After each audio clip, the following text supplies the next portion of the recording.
News YouTube channel के कार्यालय में। मैं ब्रजेश मिश्रा, पटना से।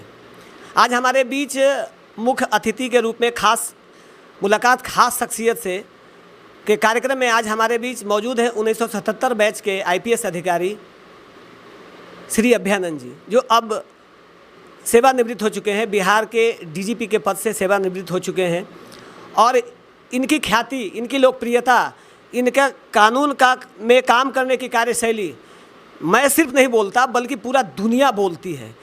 पूरे बिहार को, जो जर्जर बिहार को, बर्बाद बिहार को, अपराध और कई प्रकार के उदाहरणों से, कई तरह के व्यंग बाणों से बिहार को चोटिल किया जाता था, उस बिहार को सुदृढ़ करने में श्री अभ्यानंद जी की क्या भूमिका रही है यह बताने की आवश्यकता नहीं है। बिहार में SPD ट्रायल पर काम करके बिहार में जो बिहार की जो छवि थी, आपराधिक छवि थी, उसको दुरुस्त करने का काम श्री अभ्यानंद जी ने किया था और इसकी चर्चा पूरे दुनिया में है। और नीतीश कुमार जो बिहार के मुख्यमंत्री आज भी हैं, जब सर DGP थे तब भी वो मुख्यमंत्री थे, सर DGP के बनने के पहले भी नीतीश कुमार मुख्यमंत्री थे। लेकिन जो बिहार में अपराधियों पर नकेल कसा गया, कानून के राज में जो बार बार नीतीश जी सुशासन का दावा ठोकते हैं, उसमें कहीं ना कहीं निश्चित तौर पे अभ्यानंद जी की भूमिका रही है। आज हमारे बीच वह मौजूद हैं और हम आज उनसे कई तीखे प्रश्न भी पूछेंगे, जैसा कि जनता हमसे यह जानना चाहती थी, वो सवाल भी हम इनसे पूछेंगे। और हमारे बीच मौजूद हैं अभ्यानंद जी, हम उनका हार्दिक स्वागत करते हैं अपने केवल सच कार्यालय में। प्रणाम, धन्यवाद। आप बिहार के लोकप्रिय और न्यायप्रिय पुलिस महानिदेशक के रूप में कार्य कर चुके हैं। आपकी ख्याति आज भी है। ऐसा क्या खास करते थे जिसकी वजह से पुलिस विभाग और आम जनता दोनों के बीच आप चर्चा में रहते थे और आज भी हैं? इस प्रश्न का तो उत्तर प्रदेश जी जो आंकते हैं हमको उन्हीं से मिल सकता है। लेकिन मैंने जो अपनी ओर से पुलिसिंग में किया था, वो एक संकल्प था कि जो अपराध की समस्या है या पुलिस की जो समस्या है, उसका निदान जो भी होगा वो कानून के दायरे में ही होगा। प्रक्रिया कौन सी अपनाई जाएगी ये मेरी बुद्धि की उपज होगी, लेकिन जो भी प्रक्रिया अपनाई जाएगी उसका जो दायरा होगा completely with in the framework of law. यही एक मेरी समझ से मेरे कार्यशैली का विशेष भाग आप कह सकते हैं, उसका विशेष रूप कह सकते हैं। बट अदरवाइज़ जनता को डिसाइड करना है, लोगों को समझना है। अगर वो समझते हैं कि कुछ खास था तो मैं उनके सामने उनका आभारी प्रकट कर सकता हूँ। आप जितना उम्दा प्रदर्शन पुलिस विभाग में करते थे उतना ही शिक्षा के क्षेत्र में भी आपने ऐसा महसूस किया था क्या कि अपराध पर नियंत्रण में कानून से अधिक शिक्षा की ही भूमिका है? कानून भी एक तरह की शिक्षा है और शिक्षा भी कानून के ही माध्यम से, कानून के को अगर विवेचना की जाए, उसको बड़ा बनाया जाए, उसकी परिभाषा बड़ी की जाए तो शिक्षा भी उसमें सम्मिलित हो जाएगी। शिक्षा के भी दायरे में जब हमने काम किया था उस क्षेत्र में, तो बात वही थी कि पढ़ाने का तरीका ऐसा हो कि जिसको मैं शिक्षा दे रहा हूँ वो अपनी बुद्धि से सोचना शुरू करे। पुलिस में भी फिर वही था कि एक प्रॉब्लम है, प्रॉब्लम को परिभाषित करें और अपनी बुद्धि से करें, नियमों के बाहर नहीं जाएं। नियम फिक्स्ड हैं। फॉर एग्जांपल फिज़िक्स हम पढ़ा रहे हैं तो न्यूटन के सिद्धांत तो नहीं बदलेंगे जी, लेकिन न्यूटन का सिद्धांत कैसे उपयोग किया जाएगा। सिमिलरली क्राइम में भी वही है, IPC नहीं बदलेगा, IPC CRPC ये मौलिक है जी। तो लेकिन उसका एप्लीकेशन कैसे होगा किसी परिस्थिति में, ये तो जो वरिष्ठ पुलिस पदाधिकारी है उसकी समझ होती है। कुछ ऐसे प्रश्न जिससे आपको गुस्सा आ सकता हो लेकिन जनता आपके मुख से सुनना चाहती है, क्या वह सवाल पूछ सकता हूँ? कोशिश तो मैं करता था कि गुस्सा नहीं आए, लेकिन कभी कभी गुस्सा आ ही जाता था। ज़्यादातर होता था जब कोई अनर्गल बात हो जाती थी। जी जी। मैंने एक बार समझाया, फिर भी लोगों ने कहा कि नहीं, आपको इस पे कर दीजिए, हमारा काम कर दीजिए। तो थोड़ा गुस्सा आ जाता था और मैंने एक प्रकृति अपनी बनाई थी कि जब गुस्सा अधिक हो जाए तो बोलना बंद करो। तो गुस्सा पता नहीं चलता था लोगों को। आप बिहार पुलिस के कप्तान थे। नीतीश कुमार की सरकार ने आपकी प्रतिभा को कुंठित करने के लिए या यूँ कहें कि मानसिक रूप से परेशान करने के लिए होमगार्ड का डीजी बना दिया था। इसको किस नज़रिए से देखते हैं आप? आज शायद सार्वजनिक रूप से मैं बता रहा हूँ कि न कोई परेशान करने के लिए हुआ। मैंने स्वयं एक परिस्थिति में अनुरोध किया था कि मुझे अब हटा दिया जाए इस पद से। वो मेरा अपना निर्णय था और मैंने जाके स्पष्ट कहा था। उस समय के जो मुख्यमंत्री थे उन्होंने मुझसे बुला के पूछा भी था कि आपने इच्छा व्यक्त की है, तो मैंने कहा हाँ, इच्छा तो मैंने व्यक्त की है। 5 महीना बाकी है और 5 महीना मैं चाहूँगा कि अंतिम 5 महीना होमगार्ड में रहूँ जाके और शांति से वहाँ से रिटायर करूँ और फिर अलविदा कहूँ इस खरीदी वर्दी की पुलिस को, फिर एक आम आदमी की तरह ज़िंदगी जीऊँ। तो ये कोई हटाने वटाने की कोई बात नहीं है। उनके बीच में क्या हुआ वो मुझे नहीं मालूम है, लेकिन मैंने जाकर के अनुरोध किया था अपने ट्रांसफ़र के करीब 20 दिन पहले। ये सत्य है। लेकिन आम जनता के बीच यह चर्चा है कि रणधीर सेना के प्रमुख ब्रह्मेश्वर मुखिया के हत्या के अंतिम यात्रा के समय में पटना को जलने से आपने बचाया था। तो लोग ऐसा कहते हैं कि पटना से जलने के लिए बचाया था फिर या फिर जाति को बचाने के लिए बचाया था। ऐसी चर्चा है जिसकी वजह से आपको डीजी के पद से हटाकर होमगार्ड का डीजी बनाया गया था। ऐसा कहते हैं लोग। नीतीश कुमार ने आपको इस तरीके से दंडित किया था। जो हैंडलिंग था मेरा ब्रह्मेश्वर मुखिया के मर्डर केस और उससे उत्पन्न जो लॉ एंड ऑर्डर सिचुएशन हुआ, दोनों आरा में भी और पटना में भी अगले दिन, वो मेरा प्रोफेशनल डिसीजन था, कंप्लीटली व्यावसायिक था। एक डीजीपी को जो निर्णय राज्य हित में लेना था वो मैंने लिया और उसमें किसी का न तो कोई योगदान था। जी सर। वो मुख्यमंत्री ही क्यों न हो, किसी का कोई योगदान नहीं था। वो मेरा इंडिपेंडेंट अपना डिसीजन था, जो मैंने मीडिया में भी उसी वक्त जब पूरी प्रक्रिया ख़त्म हो गई थी और मीडिया के लोग आए थे और पहला प्रश्न मुझे अभी भी याद है, अंग्रेजी में पूछा गया था, who's decision was it sir, और मैंने उनको कहा था कि इट वाज माय डिसीजन। उस समय भी जी सर। इसमें किसी का भी कोई हस्तक्षेप नहीं था और ये 100% मेरा डिसीजन था। वो डिसीजन आज अगर आप रिट्रोस्पेक्ट में देखिएगा तो क्लियर हो जाता है कि प्रोफेशनली वो उचित डिसीजन था।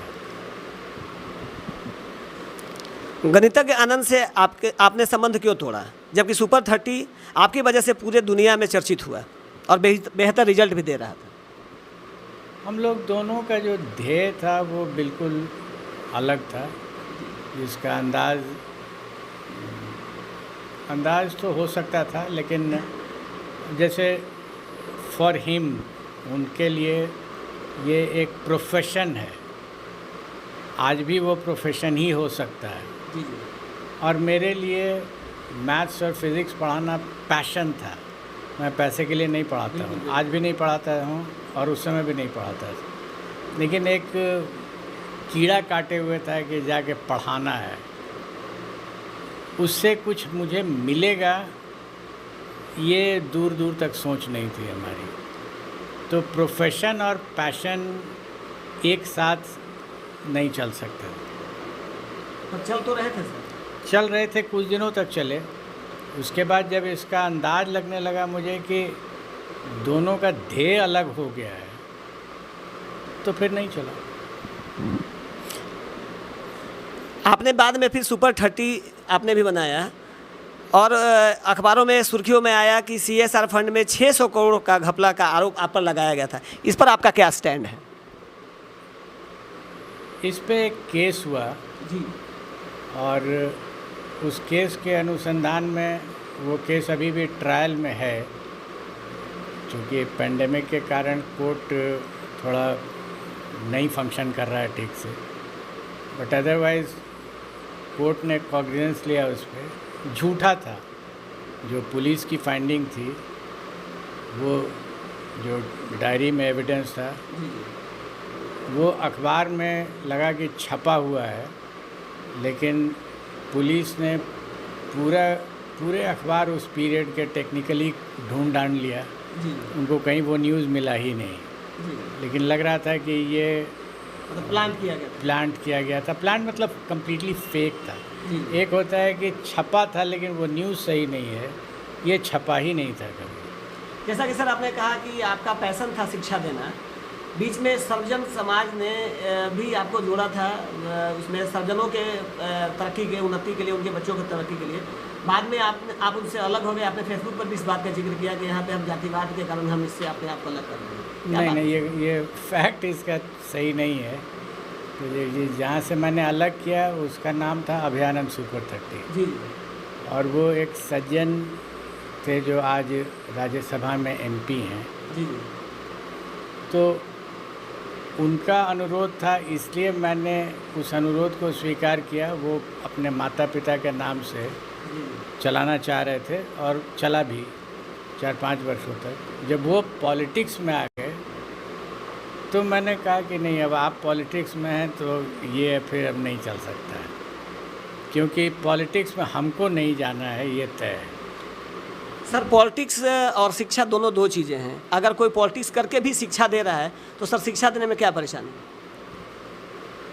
देखिए, परेशानी इतनी है, आप जिस तरीके से प्रश्न कर दिए जी सर, उस तरीके से बहुत अच्छा लगता है कि हाँ ये प्रश्न तो सही है। जी सर। लेकिन मेरा नाम पॉलिटिकल फील्ड में नहीं रहना चाहिए, ये तय है। जिस समय उनका नॉमिनेशन फाइल हो रहा था, जी सर, वहीं असेंबली से ही 4-5 बार हमको मालूम हुआ कि मेरा नाम आ रहा है। अभयानंद सुपर 30 की से इनका लगाव है। ये अभयानंद शब्द को राजनीति में हम देखना नहीं चाहते। तत्कालीन DGP श्री गुप्तेश्वर पांडे ने यह स्वीकार किया था कि अवैध बालू में लोकतंत्र के 3 स्तंभ की मिलीभगत है। आप क्या मानते हैं, जब सब जानते हैं DGP साहब, तो कार्रवाई ठोस क्यों नहीं होती? क्या राजनीतिक दबाव है या फिर माफियाओं से उनका भी साठगांठ है? ये तो उचित होगा कि आप उनसे पूछिए, लेकिन नाम अगर आप हटा दीजिए तो एकदम सही प्रश्न है कि अगर कोई DGP है और अपनी व्यवस्था प्रकट करे, उचित नहीं, व्यवस्था होती है, ऐसा नहीं कि व्यवस्था नहीं होती है, लेकिन वो सामान्य रूप से प्रकटित करने की चीज़ नहीं है। आपके पूर्व में आपके बाद के DGP यह कहते हैं कि पुलिस को पीपुल्स फ्रेंडली बनना चाहिए, बनना होगा, यह बात कोई नहीं कहता है। आज तक ना पुलिस पीपुल्स फ्रेंडली बनी है और ना ही इसका इरादा कोई दिखता है। इस पर आपका क्या विचार? मेरा अपना विचार है कि लॉ फ्रेंडली बनना चाहिए, कंप्लायंट होना चाहिए, लॉ कंप्लायंट। पीपल से फ्रेंडशिप करना या दुश्मनी करना प्रयोजन नहीं है पुलिस का। पुलिस का प्रयोजन है कि एक कानून की व्यवस्था को लागू कर दें, उसमें अगर आवश्यकता पड़े, जिस समय आप अरेस्ट करते हैं किसी को तो कहाँ फ्रेंडशिप होती है? फ्रेंडशिप हो ही नहीं सकती है, तो वो भी तो पीपल ही है। तो पुलिस का काम फ्रेंड होना नहीं है, पुलिस का काम कंप्लायंस है, लॉ का कंप्लायंस कराना पुलिस का काम है। आपने बिहार पुलिस के कप्तान रहते हुए कई बेहतरीन फैसले लिए, जिसकी वजह से बिहार पुलिस की साख बढ़ी और कानून का राज का माहौल भी बना। आखिर वह माहौल आपके पद से हटते ही समाप्त क्यों हो गया? क्या आपके नियम शॉर्ट पीरियड के लिए बनाए गए थे या फिर आपके बाद के DGP सिर्फ DGP होने का कोरम पूरा करते हैं? मैंने कोई नियम थोड़ा ही बनाया था। नियम मुझे लेजिस्लेचर ने, जो विधायिका होती है, वो नियम बना के मुझे दे देती है पुलिस को। मैं उस नियम को लेता हूँ और उसका प्रयोग और उपयोग और उसका संचालन करा देता हूँ। तो यही काम मेरा था एज ए पुलिसमैन। मैंने कोई नियम नहीं बनाया था। नियम का अनुपालन तो सही समय पर हाँ करना है। सही है, तो मेरा काम था अनुपालन कराना, मैंने अनुपालन करा दिया। इसके बाद लोगों ने क्या किया उससे मेरा कोई संबंध नहीं। बिहार पुलिस के पास अनुसंधान की सहायता के लिए 200 कुत्ते खरीदने की आपने योजना बनाई थी और लगभग 65 कुत्ते खरीदे भी गए। आज बिहार के जितने भी पुलिस मुख्यालय ज़िले हैं उनके पास भी कुत्ते मौजूद नहीं हैं। वैसे में बिहार पुलिस का यह दावा करना कि कोई भी अनुसंधान वैज्ञानिक पद्धति से हो गए, कहाँ तक उचित लगता है? आपने श्वान दस्ता की बात की है, ये बात सही है कि मैंने एक प्रस्ताव दे करके हर, यहाँ तक याद नहीं है मुझे, रेंज हेडक्वार्टर था या डिस्ट्रिक्ट हेडक्वार्टर था, उसमें मैंने एक केनल मतलब जहाँ श्वान रहते हैं जी जी, उनकी व्यवस्था, उनके हैंडलर की व्यवस्था, सबका प्रस्ताव करके उसका बजट एलोकेट करा करके, और जहाँ तक याद है मुझे उसका पूरा नक्शा बन करके रेडी हो करके स्टार्ट हुआ था काम होना। व्हेन आई लेफ्ट, उस समय हम बाहर आ गए थे। उसके बाद मैंने कहा ना कि मैं कभी फॉलो अप नहीं कर रहा हूँ कि वो क्या हुआ नहीं हुआ। ये जो फर्दर डीजीज लोग आते हैं उनका काम है देखना उसको। बिहार पुलिस के पास सरकार द्वारा सभी थानों एवं जिला पुलिस मुख्यालयों में उपलब्ध वाहनों का इंश्योरेंस नहीं होता और ना ही उनकी प्रदूषण की जांच होती है। यह सरकार का नियम है या फिर पुलिस की गुंडागर्दी? आम जनता के साथ बदसलूकी की जाती इस मामले में और उनसे जुर्माना भी लिया जाता है। क्या आपके समय में भी होता था सर? पहले ये फैक्ट है कि इंश्योरेंस गाड़ी का नहीं हो पाया, तो ये हम ही लोगों को देखना था, एसपी को देखना था। उनके अंडर में एक एमटी सेक्शन होता है, पुलिस हेडक्वार्टर में भी एक HQRT है। तो एक प्रक्रिया शुरू की गई थी, कुछ हद तक हुआ भी। कंप्लीट तो ये कभी नहीं होता, ये तो हर वर्ष आपको कराना है और हर साल उसका चेकिंग कराना है। ये व्यवस्था में है, नहीं होती है, मैं ये नहीं कहूँगा 100% कंप्लीटेड शायद नहीं होता होगा। सर, हमने एक RTI के माध्यम से एक जानकारी ली है, उसमें मुझे सिर्फ 5 थाने का ही मिला है जिसका इंश्योरेंस और पॉल्यूशन है। आम जनता हर साल कराए और सरकार का अगर वाहन का नहीं हो तो फिर ये दोहरी नीति क्यों और किस लिए सर?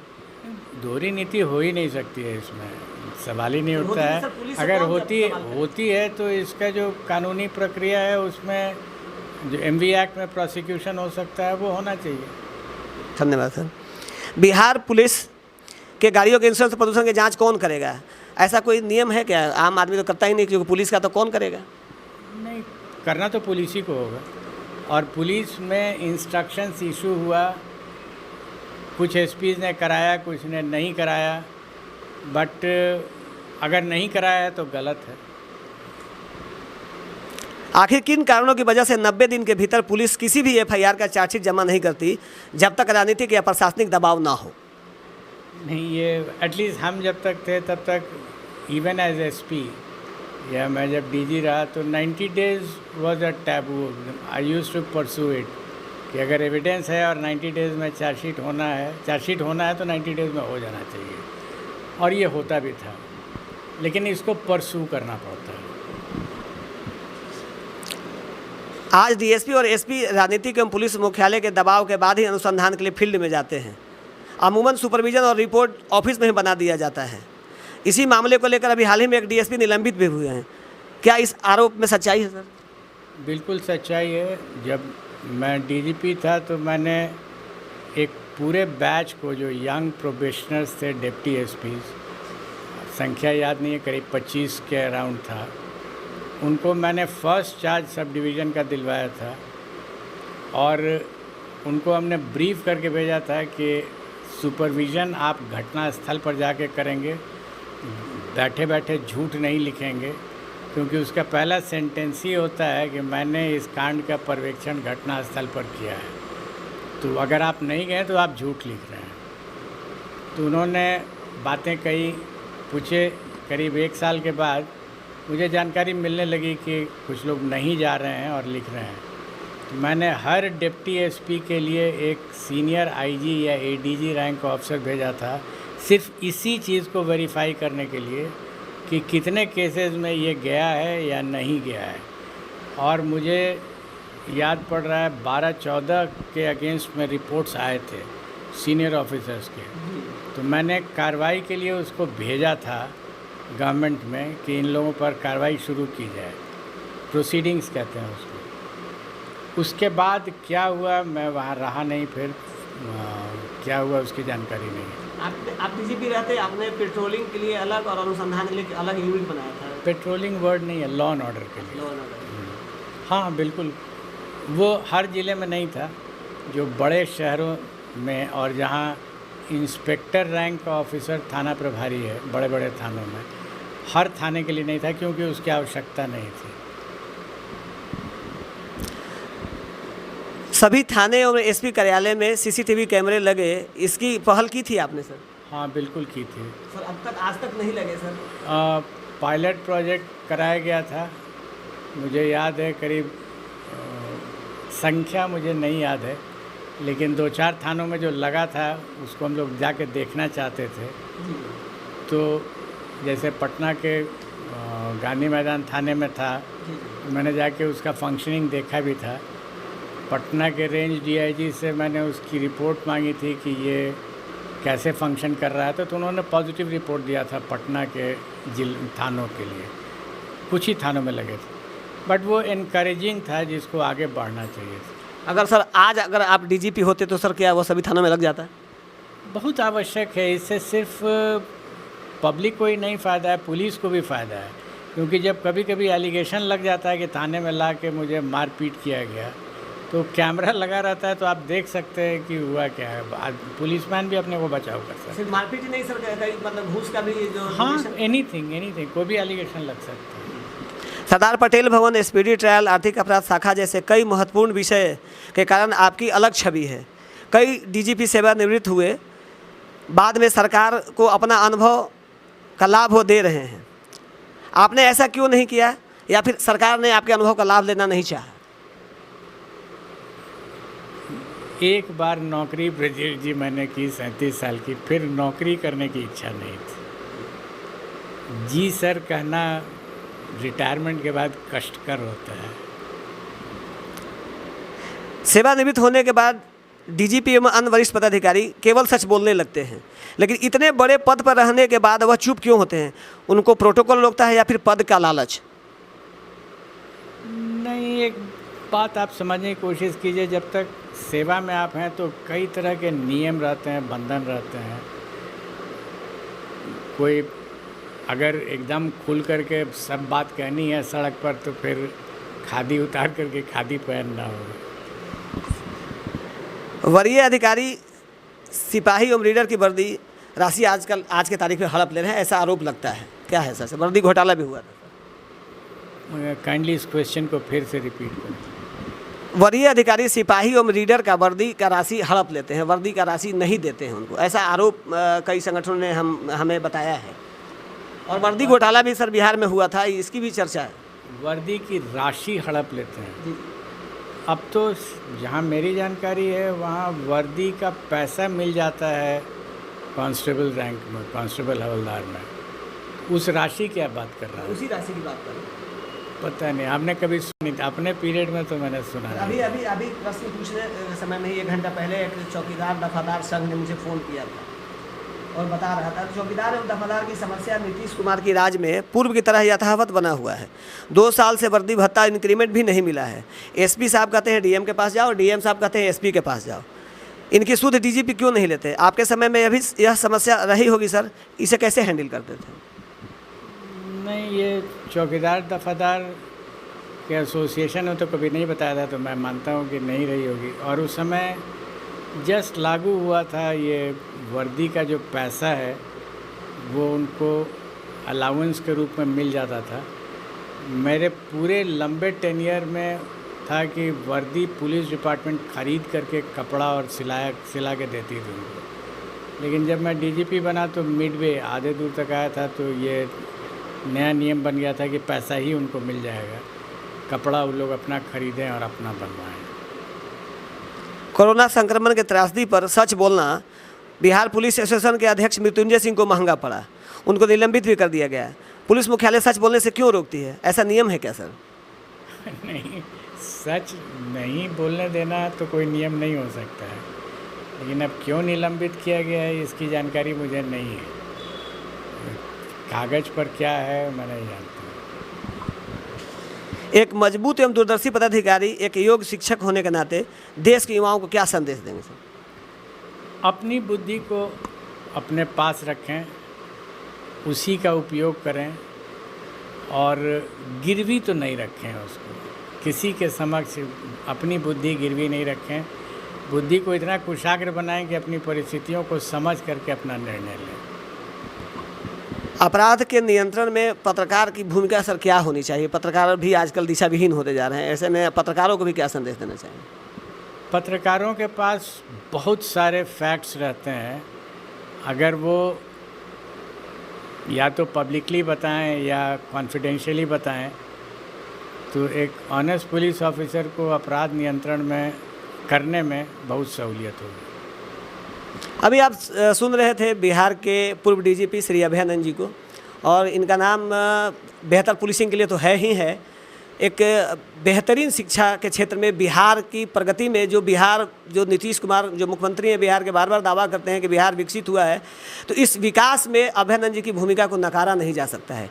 शिक्षा के क्षेत्र में भी अलख जगाने का काम उस समय में, जब बिहार के सरकारी शिक्षा बिल्कुल राजनीतिक उदासीनता के शिकार थे, उस समय में भी जहाँ प्राइवेट कोचिंग संस्थानों में एक पैसा कमाने का होर्स था, उस बीच में अभयानंद सर ने एक बेहतरीन शिक्षण प्रणाली को जन्म दिया और सुपर 30 का नाम दिया। आज उस सुपर 30 चलाने वाले लोगों के ऊपर फिल्म बन रहा है, कई तरह की बातें हो रही हैं, राजनीतिक लाभ की बातें हो रही हैं, पर अभयानंद सर सिर्फ पैशन के रूप में शिक्षा को उन्होंने देखा है। और मैं यह जानता हूँ, यह महसूस करता हूँ, मैंने इनके साथ बहुत लंबे समय तक देखा, इनको काम करते हुए देखा है और बार बार मिला हूँ। इन्होंने कभी भी शिक्षा को पैसे के रूप में देखा ही नहीं है। कई लोगों ने लालच दिया है, कई बार मेरे सामने भी बातें हुई हैं, मैं ये निश्चित तौर पे कह सकता हूँ। और ऐसे शख्सियत को बिहार सरकार को, कम से कम बिहार सरकार को शिक्षा के क्षेत्र में ऐसे ओजस्वी और बुद्धिजीवी और साथ साथ शिक्षा के क्षेत्र में एक बेहतरीन अलख जगाने वाले लोगों से सलाह और सुझाव लेकर ही सरकारी शिक्षा नीति बनानी चाहिए। और आप का सर का अनुभव का लाभ निश्चित तौर पे आज की साक्षात्कार का लाभ जो वरीय अधिकारी हैं और जो कार्यरत कर्मी हैं उनको भी मिलेगा। बहुत बहुत धन्यवाद सर।